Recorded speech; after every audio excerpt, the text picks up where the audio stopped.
Hello, bachcho. How are you all? I hope you all are fine. My name is Sonam Tyagi and you're watching Biology with Sonam. तो आज short tricks जो है उसमें हम breathing and exchange of gases वाला chapter ले रहे हैं ह्यूमन फिजियोलॉजी का सेकंड चैप्टर। ठीक है, पूरे चैप्टर को वैसे ही रिवाइज करना है। मैं मेहनत कर रही हूँ, आपको भी पूरी वीडियो देखनी है। हो सकता है कि कोई ऐसा वर्ड, कोई ऐसा टॉपिक जो आप भूल रहे हो वो आपको रिवाइज हो जाए, और ऐसे रिवीजन करोगे तो बच्चा बिल्कुल भी एक भी क्वेश्चन जो है आपका वो गलत हो ही नहीं सकता। मतलब ये ऐसे नोट्स हैं जिसमें आप पूरा चैप्टर जो है वो बहुत अच्छी तरीके से रिवाइज कर सकते हो। ठीक है, और कॉपी पेन लेके बैठना बच्चा।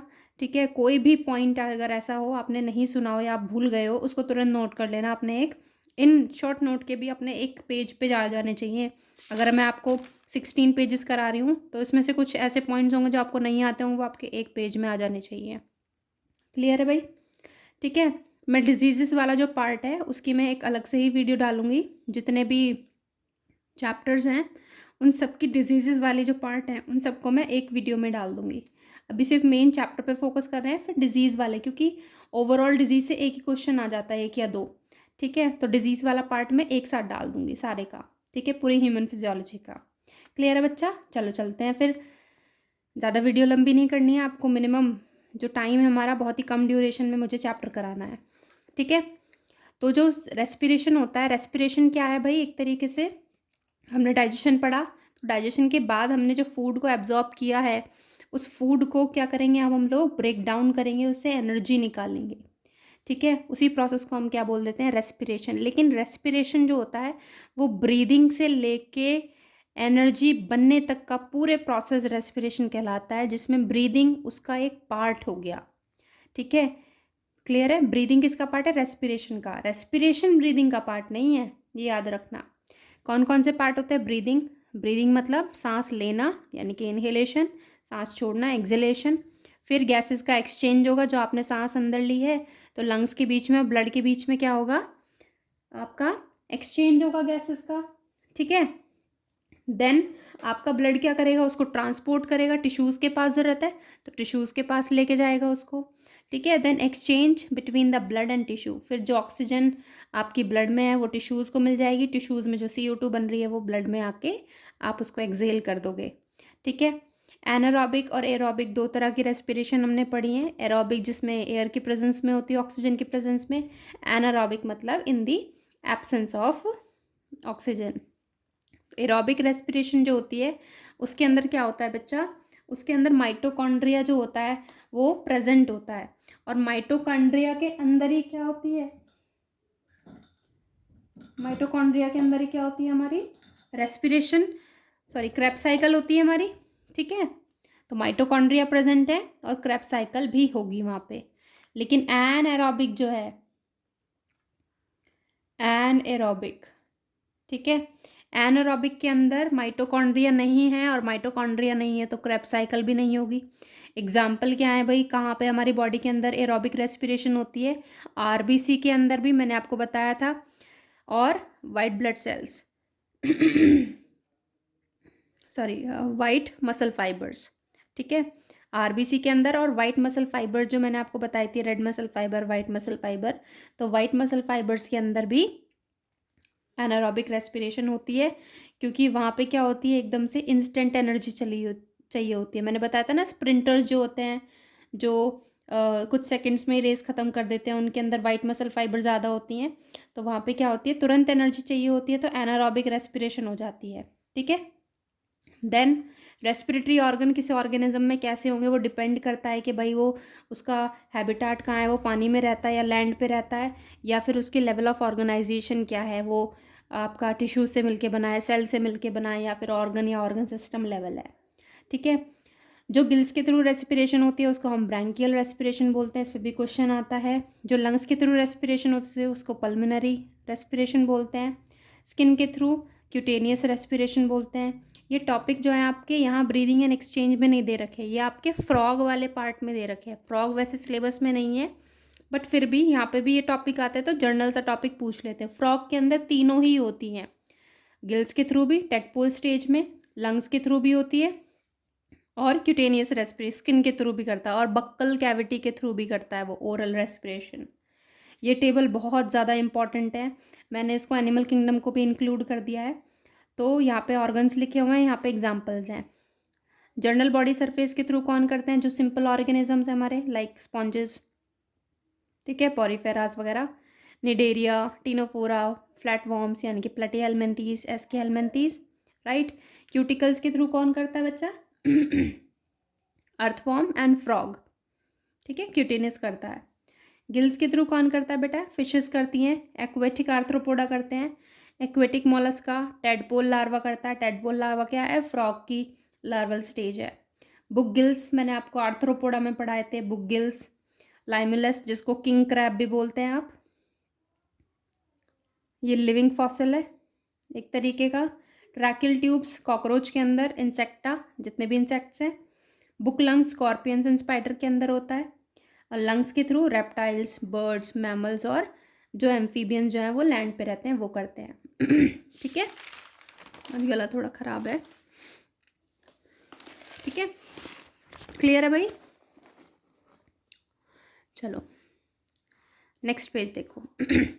अब जो फ्रॉग होते हैं, जब वो एस्टिवेशन यानी कि समर स्लीप और हाइबरनेशन, मतलब फ्रॉग जब विंटर स्लीप में जाते हैं तो तब वो सिर्फ बरोज के अंदर होते हैं, गड्ढों के अंदर। तो वो सिर्फ और सिर्फ किसके थ्रू रेस्पिरेशन करते हैं, स्किन के थ्रू रेस्पिरेशन करते हैं, ठीक है। अब ये क्वेश्चंस हैं आपके लिए, ये यहीं पे हम करेंगे। आप भी वीडियो को पॉज करो एक बार और सारे आंसर्स के एक बार जवाब दे के देखो फटाफट से, विद इन नो सेकेंड्स, ठीक है, within no time. Find out the respiratory structure in the following animal. अब ये सोचो कि वो कौन से फाइलम से या कौन सी क्लास से बिलोंग करता है। रैबिट मैमल है, तो मैमल कैसे करेंगे भाई, लंग्स के थ्रू रेस्पिरेशन करेंगे। प्रॉन क्या है, एक एक्वेटिक क्रस्टेशन है, यानी कि एक एक्वेटिक आर्थ्रोपोडा है।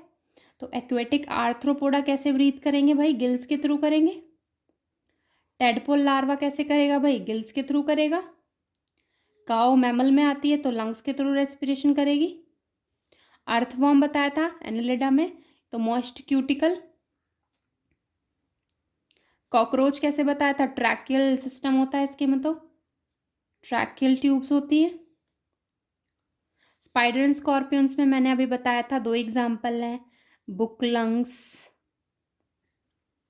किंग क्रैब में बुक गिल्स थे, बुक की तरह दिखते हैं, जैसे खुली हुई किताब हो ना, ऐसे दिखाई देते हैं इसमें। बीच बीच में भी एक्सप्लेनेशन, ये जो मैं बता रही हूँ ना आपको, थोड़ी थोड़ी डिटेल्स जो बता रही हूँ, इससे भी चैप्टर जो है आपका काफ़ी क्लियर हो जाएगा। तो बहुत शांति से वीडियो को ना सुनते हुए चलना, बहुत अच्छी तरीके से रिवीजन हो जाएगा। क्लियर है। फ्रॉग के अंदर, फ्रॉग क्या है, एक तरीके का एम्फीबियन है। अब अगर वो फ्रॉग बोल रहा है बेटा, तो मैंने बताया था वो एडल्ट की बात करें, अगर वो टेडपोल की बात करेंगे तो वो बोलेंगे उसको टेडपोल लार्वा। तो फ्रॉग में तो भाई लंग्स के थ्रू भी हो रहा है, बक्कल कैविटी के थ्रू भी हो रहा है, राइट, और उसमें स्किन के थ्रू भी रेस्पिरेशन कर रहा है वो, ठीक है। वेल क्या है, अब वेल पानी में रहती है तो फिश मत समझ लेना, वेल क्या है, मैमल है, तो मैमल में लंग, सांस लेने के वो लिए वो थोड़ा सा बाहर आती है। स्पॉन्जेस में journal body surface, journal body surface. Lizard, lizard क्या, एक तरह की रेप्टाइल है, ठीक है, तो रेप्टाइल्स भी कैसे करते हैं, लंग्स के थ्रू रेस्पिरेशन करते हैं। शार्क फिश है एक तरह की, तो शार्क में गिल्स होंगे, ठीक है, कार्टिलेजिनस फिश है ये। टीनोफोरा, ठीक है, and Coelenterata journal body surface. Clear है बेटा। अब हमारे ह्यूमन रेस्पिरेटरी सिस्टम की बात करूंगी, तो ह्यूमन रेस्पिरेटरी सिस्टम जो होता है वो नेज़ल नॉस्ट्रिल से स्टार्ट होता है, नाक के जो छेद होते हैं बाहर वाले, और एल्वेलाई तक पहुंचता है। तो जो हमारा नाक की नली होती है, पैसेज जो होता है, it is lined by PSCCGE, pseudo stratified ciliated columnar epithelium. Cilia भी है यहाँ पे, और आपकी ग्लैंडुलर वर्ड भी आ रहा है, यानी कि म्यूकस भी है, और सीलिया भी है यहाँ पे। नेज़ल सेप्टम, जो नेज़ल पैसेज है वो उसको दो पार्ट में डिवाइड करता है, and it is made up of hyaline cartilage. और जो हमारी नोज़ की टिप होती है जो प्रेस हो सकती है, उसको हम इलास्टिक कार्टिलेज बोलते हैं। डन बच्चा, क्लियर है। चलो आगे बढ़ते हैं। ऑल्फैक्ट्री एपिथेलियम होती है, उसको स्नाइडेरियन मेम्ब्रेन बोलते हैं, और वहाँ पे उसके नीचे एक ग्लैंड होता है, बुमेंस gland.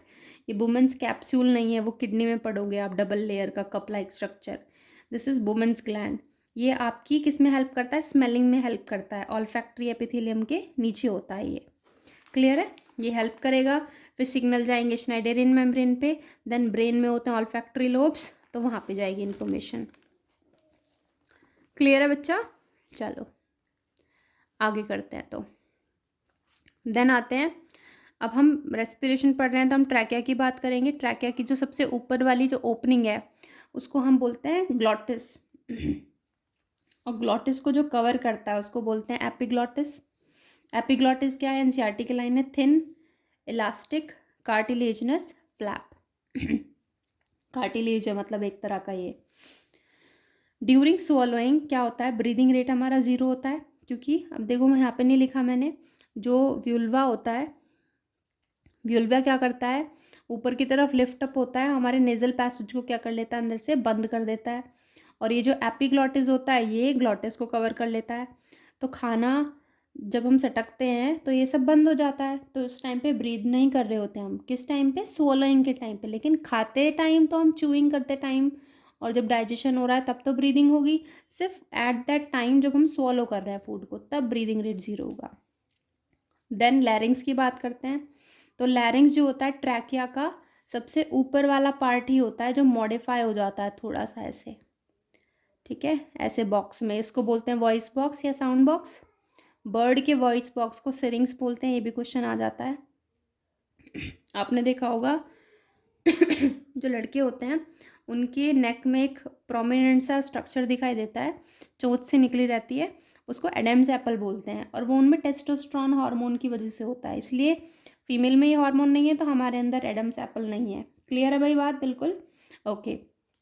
How many pair of vocal cord? 2 होती हैं, फॉल्स और ट्रू बताई थी मैंने, एक फॉल्स और ट्रू। लेकिन साउंड प्रोड्यूसिंग क्या होती हैं? सिर्फ ट्रू वोकल कॉर्ड्स होती हैं। फॉल्स वाली जो होती हैं वो ट्रू वालों को मॉइस्ट करने का काम करती हैं। ट्रैकिया क्या है? 10 to 12 सेंटीमीटर लॉन्ग ट्यूब है, नेक्स्ट से लेके मिड थोरैसिक कैविटी तक जाती है, ठीक है। फंक्शन क्या है भाई इसका? ट्रैकिया में क्या प्रेजेंट होती है हमारी? कार्टिलेजनस रिंग्स प्रेजेंट होती हैं। एक सेकेंड बच्चा,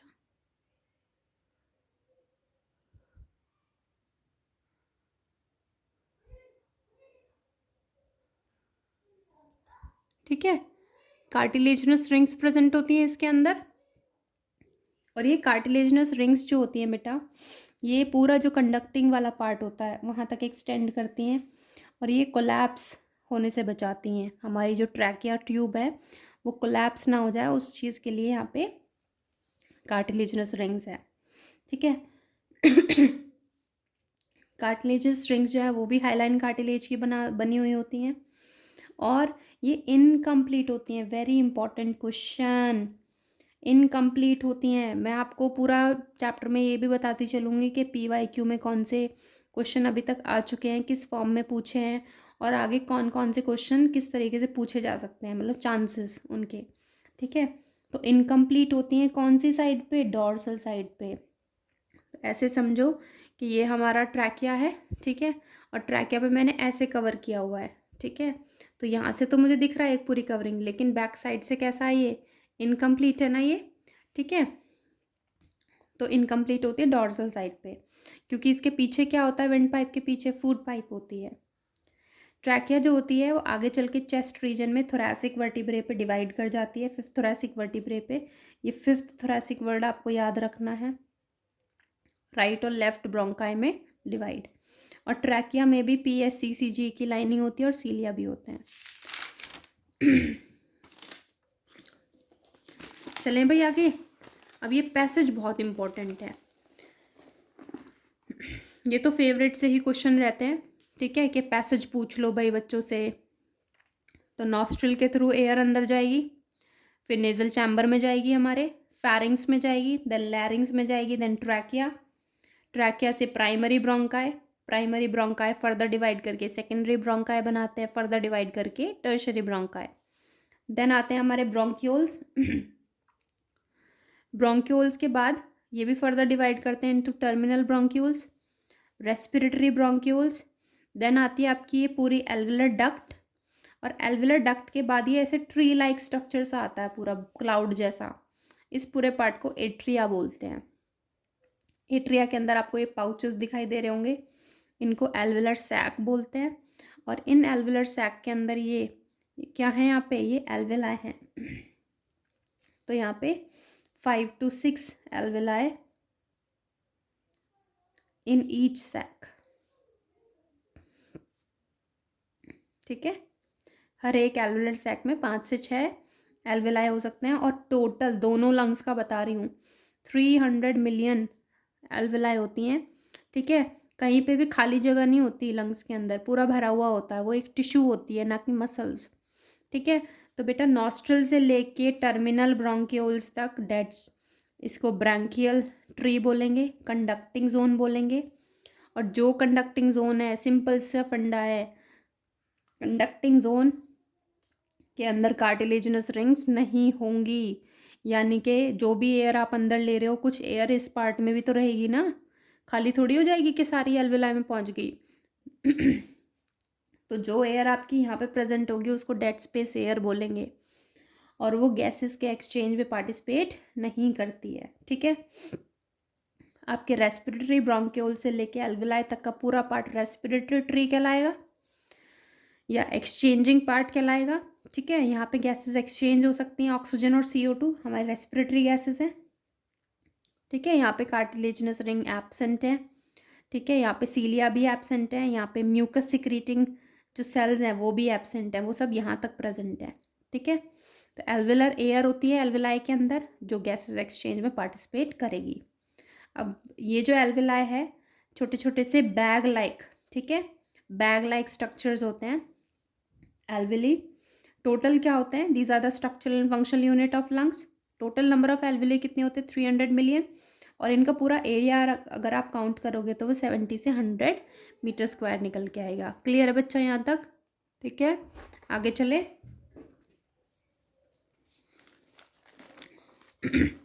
अब आते हैं लंग्स की बारी पे। ठीक है, लंग्स जो होते हैं बेटा हमारे दो होते हैं, वन पेयर होता है, राइट और लेफ्ट लंग। राइट लंग जो होता है वो बड़ा होता है 625 ग्राम्स का, लेफ्ट लंग जो है वो थोड़ा छोटा होता है 575 ग्राम्स का। राइट वाला जो लंग है वो थोड़ा सा अपर होता है as compare to the left, क्योंकि राइट साइड में क्या होता है, हमारा लिवर होता है, ड्यू टू लिवर थोड़ा सा ऊपर की साइड होता है, और किडनी नीचे होती है राइट वाली। देखा, लिंक करके बता रही हूँ, किडनी नीचे है और राइट वाला लंग जो है, राइट वाली किडनी नीचे है और राइट वाला रंग थोड़ा सा ऊपर है, क्योंकि बीच में क्या आ गया, लिवर आ गया है। कार्डिक नॉच जो होती है लेफ्ट की तरफ होती है, इसलिए हार्ट हमारा उसी नॉच के अंदर क्या होता है, सिचुएटेड होता है, टिल्टेड होता है थोड़ा टुवर्ड्स द लेफ्ट। ठीक है, दोनों लंग्स के बीच का जो स्पेस है उसको मीडियास्टाइनम बोलते हैं। आपको यहाँ पे लंग में दिख रहे होंगे 1 2 3, 3 लूप दिख रहे हैं, यहाँ पे 2 दिख रहे हैं। तो राइट लंग में 3 लूप्स हैं, तो 3 लूप के लिए 2 कट लगाने पड़ेंगे। तो 2 फिशर हैं यहाँ पे, एक हॉरिजॉन्टल है, एक ओब्लिक है। और लेफ्ट वाले लंग में क्या, एक ही फिशर है, 2 लूप्स बन गए, 1 और 2, और वो भी ओब्लिक है। क्लियर है? चलो भाई, अब लंग्स के चारों तरफ एक कवरिंग होती है, पेरिटोनियम लेयर होती है, उसको क्या बोलते हैं हम लोग, प्लूरल मेम्ब्रेन बोलते हैं। और उसके अंदर एक फ्लूइड भरा रहता है, प्लूरल फ्लूइड। इसका फंक्शन होता है फ्रिक्शन को कम करना। लंग्स की अगर मैं बात करूँ, मैमल्स के लंग्स की, तो वो सॉलिड होते हैं और स्पंजी होते हैं, स्पंज के जैसे होते हैं। ठीक है, स्पंज होता है ना, दब जाएगा, एक्सपैंड हो जाएगा, लेकिन खाली जगह नहीं होती उसके अंदर, पूरा भरा सॉलिड दिखता है। लंग्स एक टिश्यू है, कोई मसल्स नहीं है। तो अगर इसमें मसल्स नहीं है तो सेल्फ कॉन्ट्रैक्शन और सेल्फ रिलैक्सेशन की प्रॉपर्टी नहीं है बेटा। तो अगर ये खुद से एक्सपैंड और रिलैक्स नहीं कर सकता, तो इसी वजह से हमने इसको एक एयर टाइट चैम्बर में रखा है, उसको हम बोलते हैं thoracic chamber, air tight chamber है ये चैम्बर बनेगा कैसे, ये बॉक्स कैसे बनेगा, इसको डॉर्सली बनाया है वर्टिबल कॉलम ने, वेंट्रल मतलब आगे की साइड से आपके स्टर्नम बना रही है, लेटरल साइड से रिब्स बना रही है। Very important, this is important, direct question पूछते हैं। लोअर साइड से डायफ्राम बना रहा है, अपर साइड से क्लैविकल एंड नेक बना रही है, but these 4 are very important.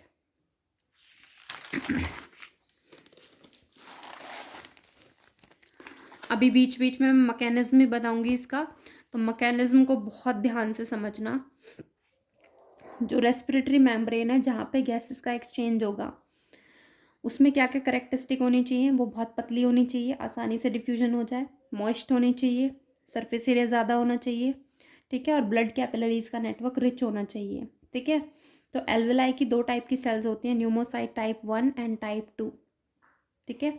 Type 2 वाली जो होती हैं ये एल्वेलर फ्लूइड सिक्रीट करती हैं, और ये फ्लूइड में एक लिपिड होता है, फोस्फोलिपिड होती है, वो एक तरह से सरफेक्टेंट का तरह काम करती है, जो एल्वेलाई को कोलैप्स नहीं होने देती, ठीक है।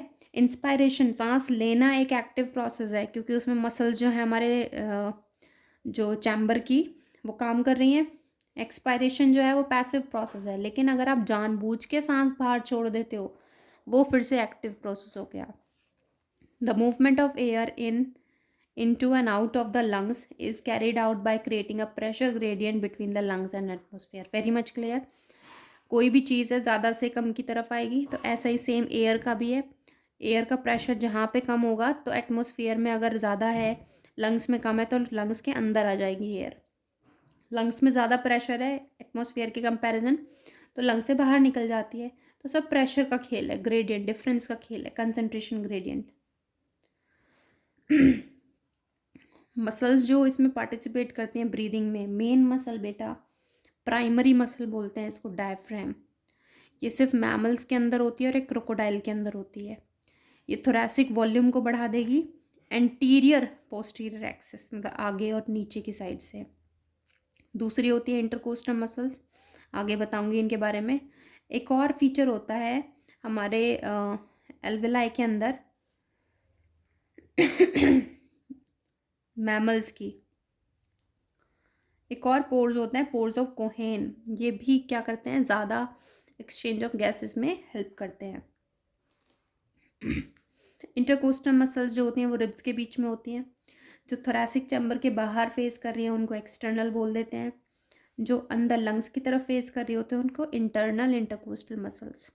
इम्पॉर्टेंट चीज़ क्या है, जब हम सांस लेते हैं उस टाइम पर ये कॉन्ट्रैक्ट करती हैं, जिसकी वजह से हमारा चैम्बर जो है थोरैसिक चैम्बर, उसकी वॉल्यूम बढ़ती है, जिसकी और कौन से एक्सिस में बढ़ती है ये बहुत इंपॉर्टेंट है। तो आप अगर अपनी चेस्ट पे हाथ रखोगे और सांस अंदर लोगे तो बाहर की तरफ, ऊपर की तरफ आएगा ना, आउटवर्ड, ठीक है, या अपवर्ड बोल दो उसको। तो डॉर्सो वेंट्रल एक्सिस में जो थोरैसिक वॉल्यूम है वो बढ़ गई। डायफ्राम एंटीरियर पोस्टीरियर में कर रहा था, ये कैसे कर रही हैं, सिर्फ एक्सटर्नल वाली, ठीक है। तो आपका जो थोरैसिक वॉल्यूम है it is directly proportional to the pulmonary volume. Pulmonary word is related to lungs. तो थोरैसिक वॉल्यूम जिस चैम्बर में रखा गया उसकी वॉल्यूम अगर बढ़ेगी तो लंग्स की भी वॉल्यूम बढ़ेगी, और लंग्स की वॉल्यूम बढ़ेगी तो जो प्रेशर है लंग्स के अंदर वो कम हो जाएगा। ये इन्वर्सली प्रोपोर्शनल है। अब देखो मैंने 4 कॉलम बनाई हैं यहाँ पे, normal inspiration, normal expiration, forceful inspiration, forceful expiration. ये मैकेनिज्म है इसका, समझना इसको। सॉरी। डायफ्राम जो है, जब हम सांस अंदर लेते हैं तो डायफ्राम नॉर्मली कैसा होता है, डोम शेप का होता है, लेकिन जब सांस लेते हैं तो फ्लैट हो जाता है। तो ऐसे है, ऐसे और ऐसे हो जाएगा फ्लैट एकदम, ठीक है, ऐसे है, ऐसे हो जाएगा फ्लैट। और एक्सटर्नल इंटरकोस्टल मसल्स ये क्या करते हैं, कॉन्ट्रैक्ट, जिसकी वजह से थोरैसिक वॉल्यूम बढ़ेगा, पल्मोनरी वॉल्यूम बढ़ेगा, प्रेशर इन द लंग्स घटेगा। तो लंग्स के अंदर प्रेशर कम हो गया ना as compare to the atmosphere, तो air will rush from atmosphere to lungs, तो लंग्स के अंदर आएगी, air will move inside the lungs, और लंग्स क्या करेंगे, एक्सपैंड करेंगे, फैलेंगे। अब नॉर्मल एक्सपायरेशन करा तो यही सब उल्टा हो जाएगा। ये डायफ्राम ये ऐसे हम रिलैक्स करेंगे, वॉल्यूम कम, पल्मोनरी वॉल्यूम कम, प्रेशर ज़्यादा अब लंग्स में एज़ कम्पेयर टू, तो लंग्स में प्रेशर ज़्यादा है तो ज़्यादा से एटमोसफियर में कम है तो वहाँ चला गया, तो एयर बाहर निकल गई, तो लंग्स कंप्रेस हो गए। अब आते हैं फोर्सफुल इंस्पायरेशन। अब फोर्सफुल इंस्पायरेशन करने से पहले नॉर्मल इंस्पायरेशन भी तो करा होगा, नॉर्मली सांस लियोगे फिर और कंटिन्यू करा आपने सांस लेना, तो उसमें सब ऐसे ही होगा सेम, बस उसके साथ एक और एक्स्ट्रा एब्डोमिनल मसल जो है वो भी कॉन्ट्रैक्ट कर जाएंगी। लेकिन फोर्सफुल एक्सपायरेशन जो होता है normal expiration is passive process, लेकिन forceful expiration is active process. तो जब आप फोर्सफुल एक्सपायरेशन कर रहे हो तो नॉर्मल एक्सपायरेशन करोगे पहले, फिर आप कंटिन्यू करते हो सांस बाहर छोड़ना, तो उसको फोर्सफुल बोल देते हैं।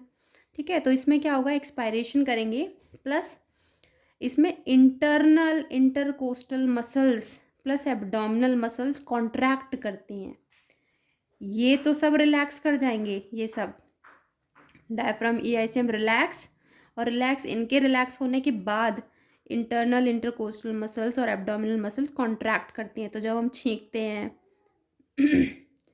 कफिंग करते हैं या योगा करते हैं, बहुत एक्सरसाइज करते हैं, तो उस टाइम पे क्या होता है, फोर्सफुल एक्सपायरेशन कर रहे होते हैं हम।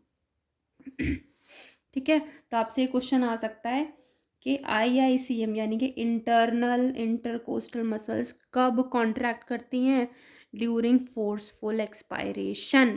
क्लियर है भाई? देखो मेरे गला ख़राब है, फिर भी मैं लगी हुई हूँ, पढ़ा रही हूँ तुम्हें, तो प्लीज़ अपनी पढ़ाई पे बहुत ज़्यादा ध्यान दो, क्वेश्चंस करो, वीडियोस देखो ये वाली, ठीक है, सारे क्वेश्चंस करो, फिर भी कोई डाउट आता है तो मुझे बताओ, ठीक है, ज़रूर सॉल्व होगा। नॉर्मल ब्रीदिंग जो होती है एब्डोमिनल ब्रीदिंग बोलते हैं उसको, और फोर्सफुल ब्रीदिंग जो है उसको थोरैसिक ब्रीदिंग बोलते हैं। एवरेज ब्रेथ जो होती है किसी एक नॉर्मल इंसान की, वो कितनी होती है, मैंने यही सेम वर्ड लिख दिया, दैट इज़ 12 to 16 टाइम्स पर मिनट। ठीक है, मैमल जो होते हैं हम लोग खा भी सकते हैं और ब्रीथ भी कर सकते हैं साथ साथ।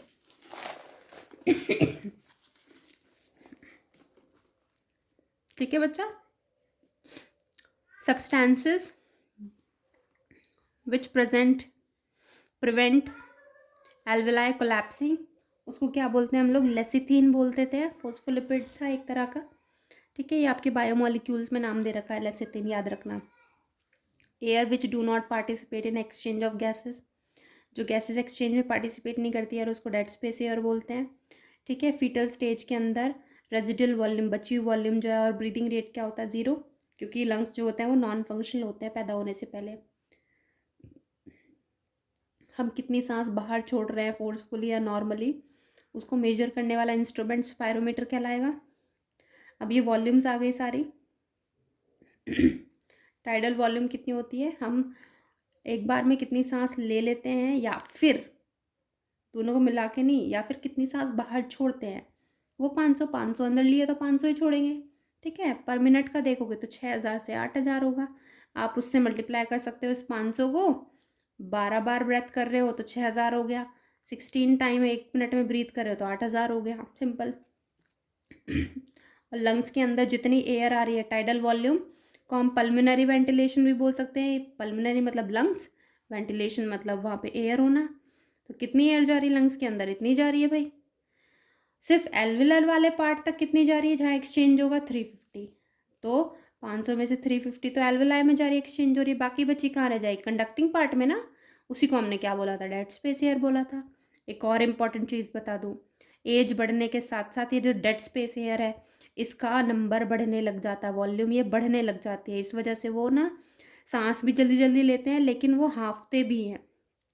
ठीक है, मतलब ऑक्सीजन पूरी नहीं मिलती उनको, क्योंकि डेड स्पेस एयर ज़्यादा बढ़ गई है, एल्वेलाई में कम पहुंच रही है। ठीक है, IRV, अब मैंने पूरी फुल फॉर्म नहीं लिखी है। इंस्पायरेटरी रिजर्व वॉल्यूम, सिर्फ वैल्यूज़ याद रख लेना कि एक्स्ट्रा नॉर्मल इंस्पायरेशन करने के बाद भी आपने कितना फोर्सफुल ले लिया, 2500 से 3000 ml। नॉर्मल एक्सपायरेशन करा, फिर भी एक्सपायरेटरी रिजर्व वॉल्यूम, फिर भी कितना एक्सपायर कर सकते हो, 1000 से 1100 ml। बहुत जान लगा के सांस बाहर छोड़ दिया आपने, फिर भी आपके लंग्स में जो एयर बची रह गई उसको रेजिडुअल वॉल्यूम बोलते हैं, वो 1100 से 1200 ml होती है। ठीक है, और इसको, ये तो कभी बाहर ही नहीं आएगी ना, तो स्पायरोमीटर इसको कभी डायरेक्ट मेजर ही नहीं कर सकता, और ये ऐसी एयर है जो कभी बाहर आएगी ही नहीं, मतलब जब तक इंसान जिंदा है तब तक नहीं आएगी। ठीक है, inspiratory capacity 3500 3500 ml, expiratory capacity मतलब टाइडल वॉल्यूम और ERV दोनों मिला दो, 1600 ml आ जाएगी अप्रॉक्सीमेटली। फंक्शनल रेजिडुअल वॉल्यूम, वो एयर जो आपके लंग्स में फंक्शनल यानी कि गैसेस के एक्सचेंज, मान लो आप सांस बाहर छोड़ दिया आपने, ठीक है, नॉर्मल एक्सपायरेशन करा, फिर आपने सांस रोक लिया, तो कौन सी एयर है जो अभी बाहर नहीं निकली, जो आप फोर्सफुली निकाल सकते थे वो, और रेजिडुअल वॉल्यूम जो कभी बाहर जाएगी ही नहीं, उनको जब आप ऐड करोगे तो क्या आएगा हमारा 2300 ml निकल के आएगी। ठीक है, यानी कि इसके अंदर क्या आता है आपका expiratory reserve volume plus RV. VC क्या होती है भाई, वाइटल कैपेसिटी, इसमें E R V plus R V plus I R V. Total lung capacity, पूरे लंग की कैपेसिटी कितनी है, अगर आप पूरा पूरा लंग्स को इन्फ्लेट कर दो तो वो कितना आएगी, सबको प्लस कर दो, ये आएगी 5800 ml या फिर अप्रॉक्सीमेटली 6 लीटर। तो इतनी, अगर आपसे पूछे लंग्स की कैपेसिटी कितनी होती है एयर की, तो इतनी होती है भाई। ठीक है, वीसी जो है हमेशा एफआरसी से ज़्यादा रहेगी, यहाँ पे भी देख लो वीसी इतनी है और एफआरसी कितनी है ये, तो वीसी ज़्यादा है हमेशा। वीसी डिपेंड करेगी अब एज पे, छोटे बच्चे हैं तो जल्दी सांस लेते हैं तो उनका वीसी ज़्यादा होगा as compare to me, as compare to adults. Sex की बात करें तो मेल्स का जो वीसी होता है वो ज़्यादा होता है फीमेल के कंपैरिजन में। जो इंसान हेल्दी है उसका वीसी ज़्यादा होगा अनहेल्दी से। जो एक्टिविटीज़, जो बहुत एक्सरसाइज वगैरह करता है उसका वीसी ज़्यादा होगा नॉर्मल इंसान से। ठीक है, जो एथलीट वगैरह होते हैं तो ये बहुत एक्सरसाइज करते हैं, तो इनका वीसी जो है वो बहुत ज़्यादा होता है as compare to the normal person. Clear है बच्चा? चलो भाई, अब रेस्पिरेटरी मेम्ब्रेन कितनी होती हैं, 3 होती हैं। एनसीईआरटी की लाइंस है, पीवाईक्यू में बहुत बार पूछ चुका है एम्स वगैरह में, तो सिंपल है, बिल्कुल simple. Thin squamous epithelium of alveoli, पहले एयर आएगी, एल्वेलाई में आएगी, फिर बीच में बेसमेंट मेम्ब्रेन होती है वहाँ जाएगी, फिर वहाँ से आपकी कैपिलरीज जो होती हैं, कैपिलरीज मैंने बताई थी एक ही सिंगल लेयर होती है, और ये कैपिलरी की मेम्ब्रेन बताई थी, अभी भी बताऊंगी उसमें आगे चल के सर्कुलेशन वाले चैप्टर में। तो ये वाली जो है दीज आर दी एंडोथीलियम, ठीक है, ऑफ एल्वेलर कैपिलरी। थिकनेस जितनी ज़्यादा कम हो डिफ्यूजन मेम्ब्रेन की, उतना ज़्यादा बढ़िया डिफ्यूजन होगा, उतना बढ़िया गैसेस का एक्सचेंज होगा। ठीक है, तो ये एनसीईआरटी की लाइन है, लेस देन 1 mm। ठीक है, ये टेबल बहुत इंपॉर्टेंट है, आपको शायद याद हो क्लास में मैंने इसको ट्रिक बताई थी। तो आपको ये 3 वैल्यू तो जो मैंने रेड से लिखी है वो याद रखना है।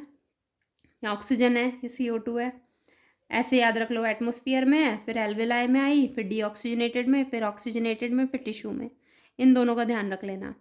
159, 0.3, 104 और फिर 40, 40, 40, 40, 45, 45, 95। फटाफट से ये टेबल बन जाएगी अगर आप पेपर में इससे रिलेटेड क्वेश्चन आता है पार्शियल प्रेशर से। तो बेटा ज़्यादा सोचने में टाइम वेस्ट मत करना, फटाफट से ये लिख के लेटर्स को और आप अपनी टेबल बना लेना और उससे क्वेश्चन करने की कोशिश करना, जल्दी हो जाएगा, ट्रस्ट में। डिफ्यूजन कैपेसिटी जो होती है भाई, कितना डिफ्यूजन होगा किस चीज़ पर डिपेंड करेगा, वेरी इंपॉर्टेंट अगेन। ठीक है, थिकनेस पे डिपेंड करेगा, जितनी पतली होगी उतना ज़्यादा डिफ्यूजन अच्छा होगा। पार्शियल प्रेशर जितना ज़्यादा होगा, मान लो लंग्स के अंदर बहुत ही ज़्यादा नेगेटिव प्रेशर हो गया है, ठीक है, आप बहुत देर से आपने सांस नहीं लिया, रोक कर रखा है बिल्कुल, ठीक है, तो कार्बन डाइऑक्साइड क्या और ये लंग्स में भरे जा रही है ना, ठीक है, एज़ कम्पेयर टू एटमोसफियर। तो जब आप सांस बाहर छोड़ोगे तो क्या होगा, बहुत तेज़ी से जाएगी, है ना। तो जितना ज़्यादा आप नेगेटिव, जितना प्रेशर डिफरेंस क्रिएट करोगे उतना ही ज़्यादा डिफ्यूजन होगा। सॉल्युबिलिटी ऑफ गैस, 3 गैसेज हैं हमारे पास, ऑक्सीजन, CO2, CO। ठीक है, तो सबसे ज़्यादा कौन सॉल्युबल होती है, 200 टाइम्स सॉल्युबल कौन है भाई, CO है, कार्बन मोनोऑक्साइड, पॉइजनस। जो लोग रात को सर्दियों में अंगीठी जला के सो जाते हैं रूम बंद करके, उनकी डेथ हो जाती है सुबह, क्योंकि पूरे ब्लड में क्या मिक्स हो जाती है, CO, जिसको CO पॉइजनिंग बोलते हैं हम लोग। और ये ऐसा स्टेबल तगड़ा कंपाउंड बनाती है कि हीमोग्लोबिन को छोड़ती ही नहीं है बिल्कुल भी। आई बात समझ में? तो सॉल्युबिलिटी फिर कौन है भाई, 20 से 25 टाइम्स, आपकी एनसीईआरटी ने लिखा हुआ है, CO2 है, फिर कहीं जाके बेचारे ऑक्सीजन का नंबर आता है। प्राइमरी इनहेलेशन मसल कौन सी है हमारी, डायफ्राम है भाई, ठीक है। रेस्पिरेटरी ऑर्गन्स वेल में और रैबिट में लंग्स है, रेस्पिरेटरी ऑर्गन्स अर्थवा में मॉइस्ट क्यूटिकल्स है। इंट्रा प्लूरल प्रेशर जो है वो ऑलवेज नेगेटिव रहेगा, ठीक है, काउंटर प्रेशर लगाता है लंग्स के ऊपर ताकि लंग्स जो है कोलैप्स, मतलब फट ना जाए, बर्स्ट ना हो जाए। ऑक्सीजन का ट्रांसपोर्टेशन जो है वो 2 तरीके से होता है। 3% तो प्लाज्मा कर देगी, डिज़ोल्व खुली हुई रहेगी हमेशा, और 97% आरबीसी ट्रांसपोर्टेशन कराती है in the form of oxy haemoglobin. Very important, ये वर्ड याद रखना। CO2 का ट्रांसपोर्टेशन 7% होता है प्लाज्मा के through, but in the dissolve state. ये वर्ड याद रखना, 70% भी प्लाज्मा से हो रहा है ट्रांसपोर्ट ये वाला, but in the form of bicarbonate. तो अबंडेंट फॉर्म में किस फॉर्म में ट्रांसपोर्ट हो रही है, किस फॉर्म में, बाइकार्बोनेट्स की फॉर्म में इन द प्लाज्मा। 20 से 25% आरबीसी कराती है in the form of carb amino haemoglobin. अब याद कैसे रखना है, ऐसे याद रखो, हीमोग्लोबिन के अंदर पॉलीपेप्टाइड की चेन होती है, तो अमाइनो ग्रुप भी होगा वहाँ पे एक एंड पे, तो उस पॉलीपेप्टाइड चेन से चिपक के जाते हैं CO2, और ऑक्सीजन जो होती है वो आयरन वाले पार्ट से चिपक के जाती है। आई बात समझ में? ऑक्सी हीमो बोलते हैं इसलिए, हीम मतलब आयरन पार्ट, और कार्ब अमीनो यानी कि अमीनो वाले पार्ट से जुड़ के जा रही है, यानी कि पॉलीपेप्टाइड चेन से जाके जुड़ रही है। क्लियर है भाई? हीमोग्लोबिन को अगर आप ऑक्सीजन के साथ जोड़ोगे तो ऑक्सी हीमोग्लोबिन बनाता है, जो कि एक ऑक्सीजनेटेड प्रोसेस है, प्रोडक्ट है। CO2 को साथ मिलाओगे तो कार्ब अमीनो हीमोग्लोबिन हो गया, CO के साथ मिला दिया तो बोला कार्बोक्सी हीमोग्लोबिन हो गया। ये स्टेबल कंपाउंड है, छोड़ता नहीं है बिल्कुल हीमोग्लोबिन को। और एक और एक्सपेरिमेंट कर ले, अगर हम O3 ओजोन लेयर जो है हमारी, उसको हम बाइंड करा दे तो वो क्या करती है, हमारे हीमोग्लोबिन के अंदर जो मतलब जो Fe आयंस होते हैं उनकी ऑक्सीडेशन स्टेट को चेंज कर देगी, तो ऑक्सीडाइज्ड प्रोडक्ट बनाती है, दैट इज मिथेमोग्लोबिन। क्लियर है? ऑक्सीजन और Hb जो होते हैं, इनके जुड़ने के प्रोसेस जो होता है उसको ऑक्सीजनेशन बोलते हैं। मतलब किसी चीज़ में ऑक्सीजन ऐड हो रही है और उसमें उसका ऑक्सीडेशन नंबर जो है आयरन का +2 स्टेट में है, तो बाद में भी +2 में ही रहता है वो। हीमोग्लोबिन मैक्सिमम एफिनिटी किसके लिए दिखाता है भाई? CO के लिए दिखाता है, ठीक है, फिर CO2 के लिए, फिर O2 के लिए। Hb जो होता है वो ऑक्सीजन और CO2 के साथ रिवर्सिबल मैनर में बाइंड करता है। लंग्स पे ऑक्सीजन के साथ बैठ गया वो, उसको लेके गया टिश्यूज़ में, उसको छोड़ दिया बेचारी को, वहाँ से CO2 के साथ को अपने साथ बढ़ा लिया, उसको लंग्स तक लेके आया, उसको भी वहाँ छोड़ दिया। ठीक है, तो रिवर्सिबल चलता रहता है। एक हीमोग्लोबिन के पास 4 Fe के आयन होते हैं, एक Hb के साथ 4 पॉलीपेप्टाइड चेन होती हैं, क्वाटरनरी प्रोटीन स्ट्रक्चर है ये। एडल्ट के अंदर 2 अल्फ़ा 2 बीटा होते हैं, चिल्ड्रन बच्चों के फीटस के अंदर 2 अल्फ़ा 2 गामा होते हैं। और बच्चों का जो हीमोग्लोबिन होता है वो ऑक्सीजन के लिए ज़्यादा एफिनिटी शो करता है as compare to us. Graph में क्वेश्चन आएंगे, ध्यान से सुनना, फिर से सुनो। फीटस का जो हीमोग्लोबिन होता है वो ऑक्सीजन के लिए ज़्यादा एफिनिटी रखता है as compare to our haemoglobin. ठीक है, 100 ml ऑफ ब्लड में 20 ml ऑक्सीजन लेके आ रहा है। हर 100 ml, हमारी बॉडी में कितना होता है, 4 से 5 लीटर ब्लड होता है, तो हर 100 ml जो होता है वो 20 ml ऑक्सीजन लेके आ रहा है लंग से। ठीक है, लेकिन उन 20 ml में से सिर्फ 25% यानी कि सिर्फ 5 ml ही टिश्यूज़ को डिलीवर होता है, but in the normal physiological condition. लेकिन अगर आप क्या कर रहे हो, आप बहुत सारी एक्सरसाइज करने लग गए भाई, रनिंग कर लिया आपने, तुरंत से भाग दिए, तो आपकी बॉडी में क्या होगा, टिश्यूज़ को रिक्वायरमेंट होगी ऑक्सीजन की। ठीक है, तो क्या होगा, एक्सरसाइज के टाइम पे ऑक्सीजन डिमांड बढ़ेगी, पार्शियल प्रेशर कम होगा टिश्यूज़ का, तो कम हो गया तो अब क्या होगा, ज़्यादा ऑक्सीजन इधर की तरफ आ जाएगी, टिश्यूज़ की तरफ। ठीक है, तो 75 उल्टा हो जाएगा। अब 75% यानी कि 15 ml 20 का 75% कितना होता है, 15 ml होता है, वो टिश्यूज़ को मिलेगा अब। इसीलिए बोलते हैं कि एक्सरसाइज करना चाहिए, क्योंकि जब आप एक्सरसाइज करोगे तो जितनी ऑक्सीजन आपकी हीमोग्लोबिन के साथ बाइंड कर रही है, तो आपकी बॉडी की टिश्यूज़ को ज़्यादा ऑक्सीजन मिलेगी नॉर्मल केसेस के कंपैरिजन में। जो नॉर्मल इंसान है उसको सिर्फ 5 ml मिल रही है, जो है इंसान एक्सरसाइज कर रहा है उसको 15 ml मिल रही है ऑक्सीजन हर 100 ml ब्लड में। इसलिए बोलते हैं एक्सरसाइज करनी चाहिए। ठीक है,